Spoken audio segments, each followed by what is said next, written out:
তামিমের ফেরাটা নিয়ে শামীম ভাই কি বলবেন? অনেকদিন খেলার বাইরে আছেন, কতটা এফেক্ট আসলে একজন ক্রিকেটারকে করে?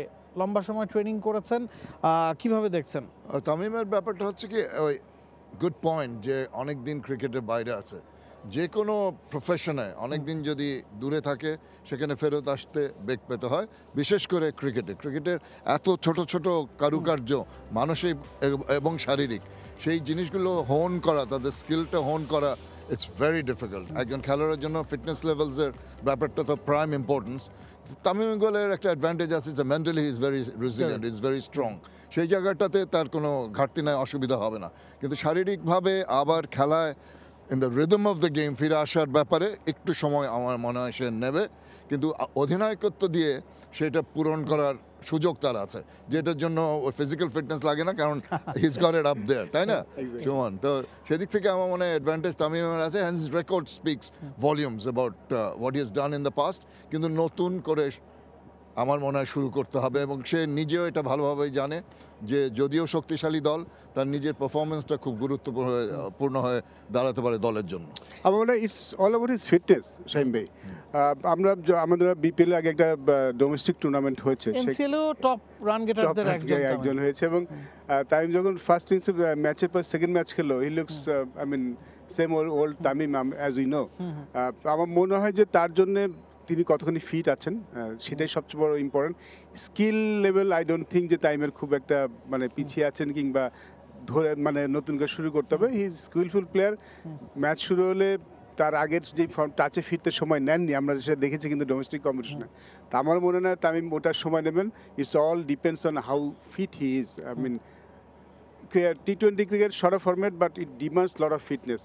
সো তামিম যদি ফিট থাকে, আই এম প্রিটি শিওর এই বছরের সিজনটাও তার অনেক ভালো করবে। আমরা জানি গত বছর হাইস্ট রান গেটার, এবং খেলার প্রতি তার যেই ভালোবাসাটা, যেই ইন্টারেস্টটা, সেটা এখনও কমেনি, এবং তিনি নিশ্চয়ই চাইবেন এবারও টপ রান গেটার হতে। মুশফিক মাহমুদুল্লাহ দুজনই আছেন, এবং গেল বছর ট্রফিটা নেওয়ার সময় এই দুজনকেই ডেকে নিয়েছিলেন তামিম ইকবাল খান, এবং এই দুজনের ইনপুট কতটা এই দলটাতে সেটা মাঠের লড়াইও আসলে সবসময় ফুটে ওঠে।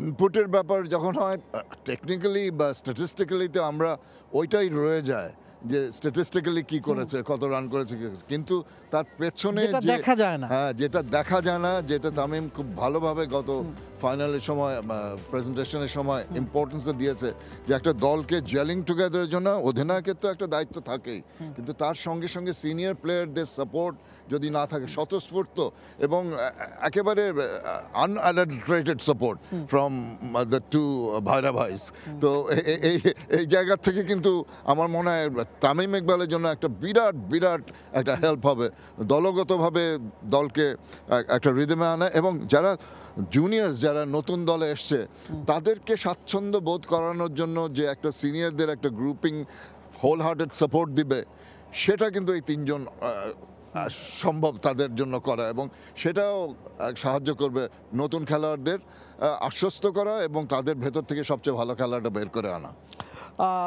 ডিরেক্ট সাইনিংয়ের কথা যদি বলি, গেল মৌসুমে বা আপকামিং T20 স্টারদের মধ্যে বাংলাদেশে সবচেয়ে উপরের দিকে র্যাঙ্ক হয়তো করা হয় তাওহিদ হৃদয়কে তারা ডিরেক্ট সাইনিং করেছে বলেই মাহমুদুল্লাহ রিয়াদকে ছেড়ে দিতে হয়েছে।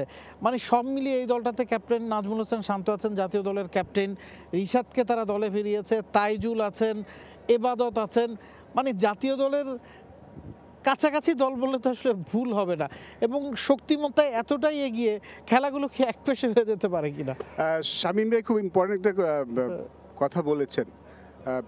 আমরা যখন T20 ক্রিকেট খেলতে নামি, আপনি সবসময় স্ট্রং টিম করে সবসময় জিতবেন এমনটা কিন্তু হবে না। আমি প্রিটি শিওর রাজশাহীও যেই দল করেছে সেটাও কিন্তু বেশ ভালো দল, এবং বরিশালকে তারা পরীক্ষায় ফেলবেন। বাট আপনি যদি স্ট্যাটিস্টিক্যালি দেখেন, টিম হিসেবে দেখেন, ডেফিনেটলি রাজশাহী তো বরিশাল অনেক এগিয়ে আছে, বিকজ তাদের শুধু নামি দামি প্লেয়ার নয়, T20 ফরম্যাটের টপ পারফর্মার আছেন। আমি Towhid Hridoy is one of the best T20 player in Bangladesh team. খুব ভালো খেলছেন, খুব ভালো খেলে থাকেন, হাই স্ট্রাইক রেট রান করেন, এবং রিশাদ হোসেনের ইনক্লুশনটা বাংলাদেশ টিমেই কিন্তু একটা নতুন একটা সেন্সেশন নিয়ে এসেছেন।